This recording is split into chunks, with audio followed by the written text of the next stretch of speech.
महाराष्ट्र के वसई के पास एक छोटे से द्वीप पर खड़ा अर्नाला किला विभिन्न साम्राज्यों के संघर्षों से भरा एक समृद्ध इतिहास समेटे हुए है। किले की उत्पत्ति 1516 में हुई, जब गुजरात के एक सरदार सुल्तान महमूद बेगडा ने रणनीतिक रूप से इसे वैतरना नदी के मुहाने पर बनवाया था। 1530 के दशक में पुर्तगालियों, जिन्होंने बेसिन किले को अपना मुख्यालय बनाकर तट पर अपनी उपस्थिति स्थापित की थी, ने अर्नाला किले पर कब्जा कर लिया। एक पुर्तगाली रईस ने द्वीप प्राप्त किया और किले का पुनर्निर्माण किया। इसे 700 बाई 700 फीट की संरचना में बदल दिया और उन्होंने इसका नाम इलाहादास बोकास रखा।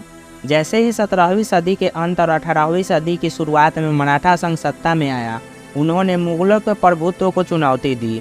1737 में पेशवा बाजीराव प्रथम ने अपने भाई चिमाजी अप्पा को पुर्तगालियों से बेसिन किले पर कब्जा करने के लिए भेजा।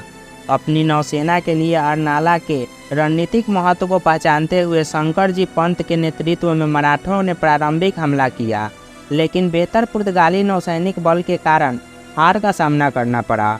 दृढ़ निश्चय के साथ गोविंद जी कसार और माना जी आगरे के नेतृत्व में मराठों ने भूमि बलों के साथ एक संयुक्त नौसैनिक हमले का समन्वय किया और उसी वर्ष किले पर सफलतापूर्वक कब्जा कर लिया। किले की उत्तरी दीवार पर मराठों द्वारा स्थापित एक स्मारक पट्टिका आज भी उनकी जीत के प्रमाण के रूप में खड़ी है।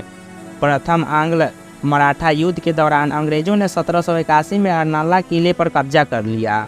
1782 में सालबाई की संधि ने नाम मात्र के लिए किले का नियंत्रण मराठों को वापस कर दिया। हालांकि अपनी बेहतर नौसैनिक शक्ति के कारण तीसरे आंग्ल मराठा युद्ध के दौरान अंग्रेजों ने फिर से नियंत्रण हासिल कर लिया। 1818 में पूना की संधि ने औपचारिक रूप से सौदे पर मुहर लगा दी। आज अर्नाला किला इस क्षेत्र के अशांत अतीत की याद दिलाता है। असुरक्षित और जीर्ण अवस्था होने के बावजूद यह किला अभी भी अपने गौरवशाली अतीत के अवशेषों को प्रदर्शित करता है। किले की संरचना आयताकार है और इसे जल दुर्ग और जंजीरे अर्नाला जैसे विभिन्न नामों से जाना जाता है। अर्नाला किला समय की मार झेलने के बावजूद एक मुख्य प्रहरी के रूप में खड़ा है, जो महाराष्ट्र के तट पर सत्ता संघर्ष और साम्राज्यों के उत्थान और पतन की मनोरम कहानी सुनाता है। और भी किले से जुड़ी जानकारी के लिए हमारे वीडियोज अवश्य देखें।